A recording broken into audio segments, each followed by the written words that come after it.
What's up, guys and gals? It's your host with the most, Griever, as always, bringing you guys Ayakashi Triangle, Chapter 130 review entitled Matsuri's Love and Suzu's Resolve. Now, the reason this one is so late is not that I didn't read the chapter. I just wasn't sure if there was a whole lot to really talk about, and I considered doubling up this chapter review with Chapter 131 when it comes out, similar to what I have done in the past. If you guys have been watching me for a little bit, you would know that before Chapter 100 at least, I used to double up chapters once every, 7 or 8 chapters or so. I used to double them up because I just felt like there wasn't a whole lot to talk about, short of basically an extended TikTok video in saying, chapter was good, panty shots galore, we'll see you next week, have a good one, So in this chapter sort of felt a little bit like that.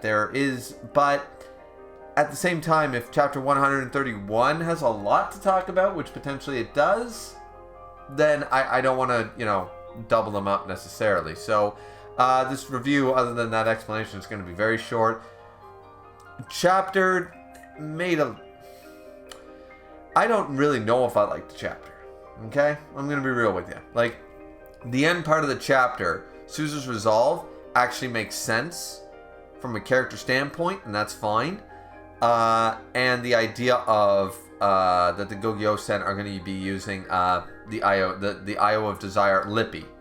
Translated as something else that began with a B or something in the chapter that I read, but it used to be Lippy when it was Viz, so I don't know. Either way, Lippy, the Ayakashi with the giant lips, the one that's basically the promiscuous Ayakashi, sort of idea, right? And the thing is that that's intriguing and that's interesting. So chapter 131 might be really quick, but there might be a lot to delve into relationship-wise, and like, what does desire mean to people, and how people are overcome by lust and desire and their emotions. But here, the reason I don't really like the chapter has nothing to do with Suzu's resolve. I actually like the fact that when she's presented with these opportunities, she recognizes something very important, that with the two Matsuris, this isn't a, what do they call it, a polyamorous, if I'm saying the word right, relationship. Nobody here agreed to say, hey, we like threesomes and we're going to be in a threesome relationship in and outside of the bedroom too. Everybody on board with that? Fantastic. No, nobody agreed to that. So as a result, Suzu, of course, is very torn. And, of course, this is a supernatural version of this. So Suzu finally coming to the resolve of, you know what? Shirogane stopped me the other day when I was going to kiss male Matsuri and stuff, and that probably would have really hurt you. That's why you're coming on so strong right now. You don't want to be left behind in that kind of idea, and I don't want to hurt him. I don't want to hurt you. So what I'm going to do is, nope, we're just going to be the best of friends. No romance, no sexy time, no lust, no nothing. We're gonna have wholesome friendships from here on out. Gogyo-sen are, of course, not deterred by this, as I already said, but that's basically her resolve. Not a bad compromise until they figure shit out, realistically. Because going forward with either one of them is bound to hurt the other, because then you're just toying, then you're just playing. Let's take the supernatural out of this for a moment and say that you had let's say you had a woman who was a teenager or a high schooler who was bi-curious, and they weren't really sure if they were into guys or girls, and they got really close to this one girl.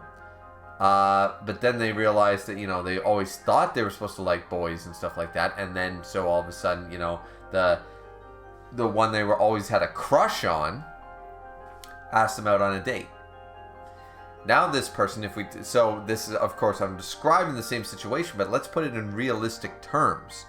And if you do that, and this girl is bi-curious or bisexual, then how does she choose? Who does she pick? Who does she truly have the feelings for? And what if she has feelings for both of them? You see, that's where things get a little complicated. Things get a lot complicated, in fact, and it doesn't hurt, when you add the supernatural element into this, it's way fucking worse. It's dialed up to 11. So Yeah, alright. So, I guess there was a little bit there to talk about. As far as Suzu's resolve goes, she made the correct, mature, responsible decision until they can lay some groundwork and figure it out. I'm sure this type of thing happens in regular high schools all the time. I was not really a popular guy, so I was never in between. Do I go out with the cheerleader or the I don't know, the valedictorian? I didn't exactly have what you would call options. I didn't exactly have girls chasing me. So as a result, not until you put on a wedding ring. Once you put on a wedding ring, they come out of the woodwork. I don't know what it is. But either way, so I don't know how that situation is, but I assume this type of situation does happen outside of manga and romantic comedies, right? I assume this situation does happen where someone is not necessarily fully blown in love, but definitely infatuated and attracted to more than one person at the same time, and they are both attracted to that person at the same time. It's mutual. So, yeah, I mean, it could happen, sort of idea. Either way, Suzu's resolve is fine. The thing I really don't like is Matsuri using her feminine wiles when she has been so... Matsuri has been so set against them for the most part, and quite literally is almost to a point cross-dressing at this point. I just... The bra thing is done for the Ichi moment stuff, right? And I sort of get that. Matsuri laying on the affection is fine, but Matsuri at this point, and you could argue maybe it is because fully removed from manhood sort of idea, because the manhood has made a physical manifestation pretty much. But I'm sitting here going, like, I don't know. Even if I was trapped in a female version of my body, and I was trying to get it on with my wife, I doubt my first thought to doing that would be to, go to Victoria's Secret.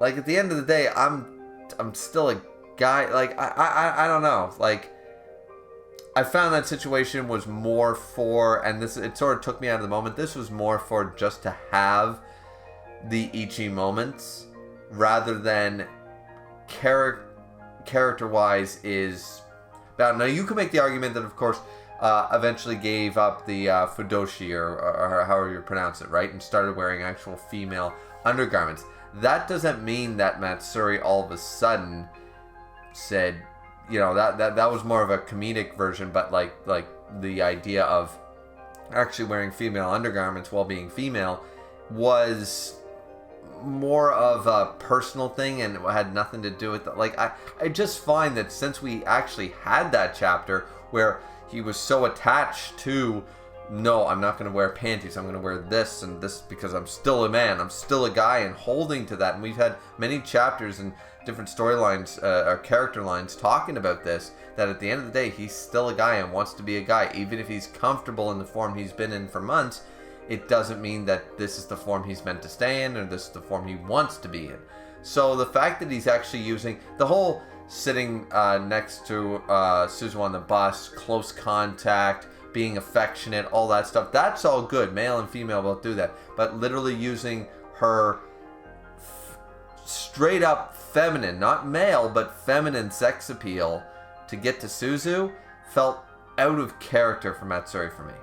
Even if he's trying to lay it on thick, I just don't know if he would ever go that far. It felt like it was done just for the purposes of fan service and not for, anything else. So I hope I stretched this out long enough. I hope I made at least a 9-minute, little review, so it's worth your guys' time to watch. I'm trying to pull out as much analogy and as much as, like regurgitating stuff we've already talked about on previous reviews, just to make a half-decent length video here. But, yeah, outside of that, as I said, I think that was outside of Matsuri's character, done for the fan service alone. Didn't really appreciate that. Suzu's resolve is fine, and I'm looking more forward to chapter 131. This chapter was just okay at best.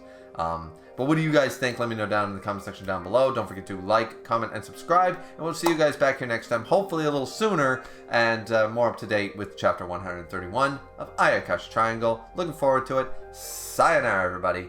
Later.